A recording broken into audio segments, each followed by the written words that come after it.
You're 37 years old. You've been grinding in Hollywood for nearly 2 decades, taking whatever small roles you can get. You've written scripts nobody wants to make. You've lived paycheck to paycheck, watching younger actors pass you by. Most people would have given up by now. Most people would have taken the hint. But Jack Nicholson wasn't most people. Today, we know him as one of the greatest actors who ever lived. 12 Academy Award nominations. 3 wins, a career spanning 6 decades.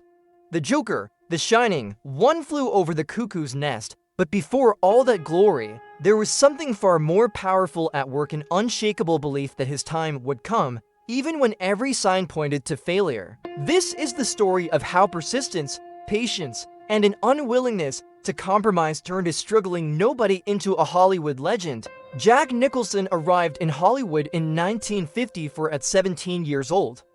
Young, ambitious, hungry, he took acting classes with legends like Jeff Corey, alongside future stars like Robert Towne and Roger Corman.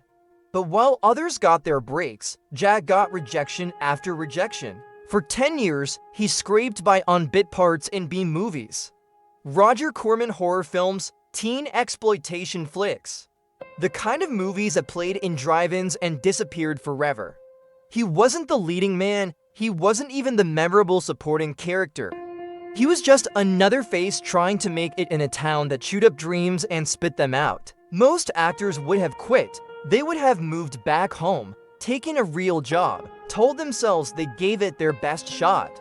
But Nicholson kept showing up. He kept taking those small roles, kept learning his craft, kept believing that somewhere inside him was something extraordinary waiting to be discovered. Here's what he understood that most people don't. Success isn't about instant gratification. It's about becoming the person who deserves the success when it finally arrives.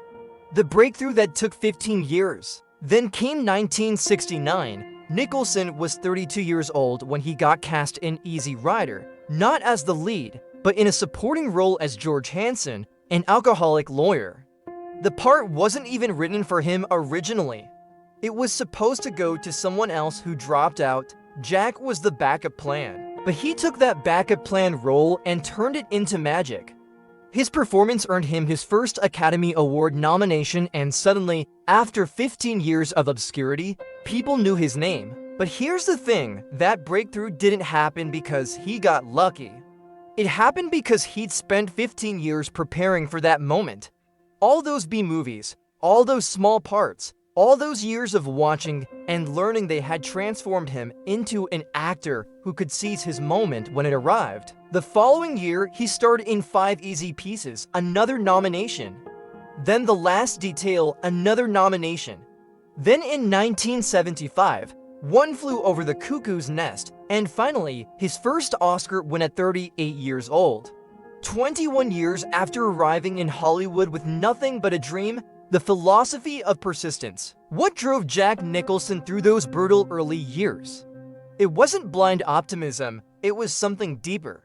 He once said he never wanted to look back and wonder what if. He couldn't live with the regret of quitting before finding out what he was truly capable of. Think about that. Most people quit not because they've definitively failed, but because they're afraid of the discomfort of continuing.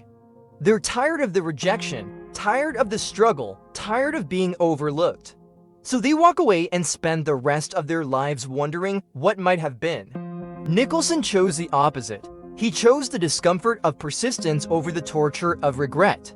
And that choice changed everything. He also understood something crucial. He couldn't control when his break would come, but he could control whether he was ready when it did. So while he waited, he studied, he watched the great actors. He learned from directors, he wrote screenplays. He turned his waiting period into his training period. Beyond the breakthrough, what separates the truly great from the merely successful is what they do after their first taste of victory. Some people get their breakthrough and coast. They rest on their laurels. They play it safe. Not Nicholson. After his Oscar win, he could have taken easy roles, cashed big checks, and lived comfortably. Instead, he took risks. He played a psychiatric patient. He played a possessed writer in a haunted hotel. He played the Joker when superhero movies weren't the billion-dollar juggernauts they are today. He chose challenge over comfort, growth over safety. Every role was another mountain to climb, another chance to discover something new about his craft and himself.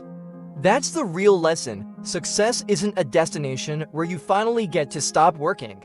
It's a new platform from which to attempt even greater things, the life-shattering revelation. And here's a twist that would break most people. When Nicholson was 37, right in the middle of his breakthrough years, he discovered that the woman he thought was his sister was actually his mother, and the woman he thought was his mother was actually his grandmother.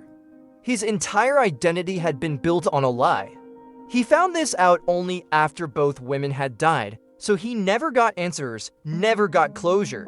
Imagine carrying that weight while trying to perform at the highest level. But Nicholson channeled that complexity, that pain, that confusion into his work. It deepened him. It gave his performances layers that other actors couldn't access. He turned his deepest wound into his greatest strength. Jack Nicholson's story isn't about luck. It's not about being in the right place at the right time. It's about being the right person when your time finally comes. For 15 years, he could have quit every single day. The evidence for quitting was overwhelming. But he stayed in the game, he kept preparing, he kept believing. Not because success was guaranteed, but because the alternative, giving up, was unacceptable. So here's the question for you. What are you willing to persist at, even when there's no evidence it will pay off? What dream are you willing to chase for 15 years, 20 years, a lifetime if necessary? Because that's what separates the legends from everyone else. Not talent alone, not luck alone, but the stubborn, relentless refusal to quit before discovering what you're truly capable of becoming. Jack Nicholson became one of the greatest actors in history, not on the day he won his first Oscar, but on all those nameless days when he was nobody and kept showing up anyway. Your breakthrough is out there. The question is, will you still be in the arena when it arrives?